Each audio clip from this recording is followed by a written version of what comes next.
pag-uusap sina Bianca at Will, sinusubukang pag-usapan ang kanilang naging samahan.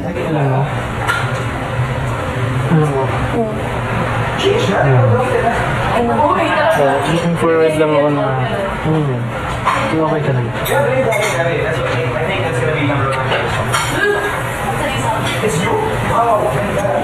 Kita okay? Okay. I mean, ako, paano explain? Ayun ka kasi, hirap mo naman kasi usap, hindi mo naman kasi nasasabi. Hindi ko alam paano ko sasabihin ng direct. I mean, isang salita na maintindihan mo. Hindi ko makonstruct na sasabihin ko. It's... Sorry. Sorry. Oh? Wala lang. So, poor. Okay. Wala na. Wala lang.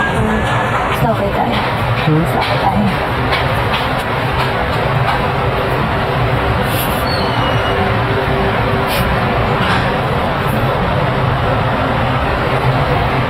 Hanggang si Will, nagkwento na kay Michael tungkol sa kanila ni Bianca. Nahirapan akong mag-usap ulit kami. Bakit? Ang pangit na kasi nung naging yung nangyari after work. Parang yung taping friend namin. Ayaw mo na pinansin? Hindi ako. Siya? Ay, hindi siya na naging consistent. Taken ba siya? Hindi ka usap mo ba? Kaya? Baka kaya? Hindi, ano lang din ako. Kasi ganda talaga yun. Parang ganito rin actually. Tapos bigla nagkawata mo. Oo. Hindi mo ba siya nagustuhan? Ghost lang. Taken ka na? Okay. Hanggang sa sina Bianca at Will, nagkaroon ng pagkakataong mag-usap. Na-expect ko lang talaga na isa ka sa mga kahintindi sa akin sobra. Kasi kilala mo ako. Tapos, hindi rin okay din talaga yung nangyari.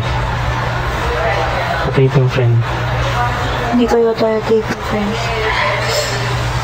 We really understood each other on a personal level. It was almost 1 year of taping. And hindi ko naman made-deny na there was some sort of maybe tension or attraction na namamagitan sa aming dalawa nung time na yon. Pero never came to a point na nagkaroon ng aminan. Yeah, never namin napag-usapan yun.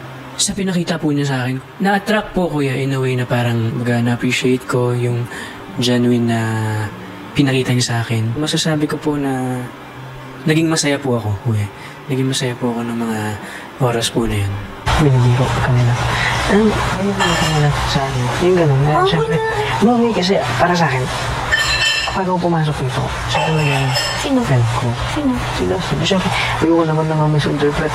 Baka ano rin ang isipin. Sabihin, naririnig ko na or whatever. Tapos, yun, kung paano tayo, diba?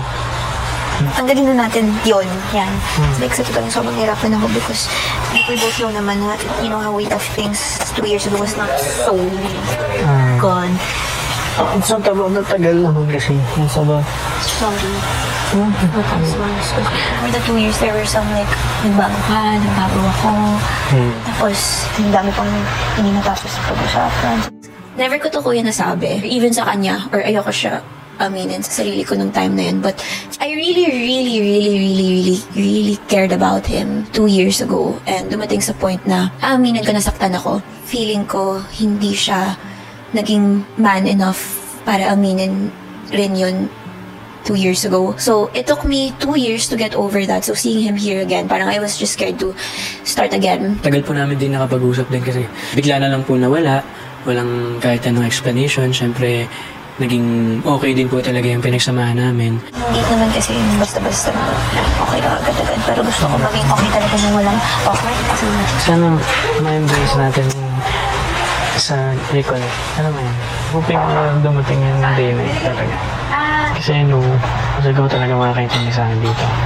Kuya, nung nagkita kami ulit dito, I actually never thought it was possible again. I mean, out of all places. I was really hoping na it would be easier for us to reconnect. Finally, parang mapag-uusapan po namin yun and kakaroon po ng panibagong pagkakataon para simulan po ulit yung pagkakaibigan na nabuo namin dati. Lahat ng make a wish. Blue. Gusto sa'yo pa rin. Pero gusto ko lang sabihin din talaga na sana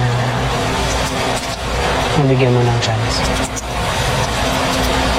Ang tingin ko po talaga kay Bianca, yung kaibigan na malapit sa puso ko po. Unti-unti po, parang nararamdaman ko na bumabalik yung pagiging komportable namin sa isa't isa. Your house is a place of friendship, place of endless forgiveness, and can be a brand new start as well.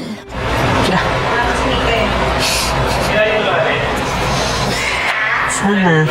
Kasi, masama tayo ba? Papahiram ko sa iyo ang aking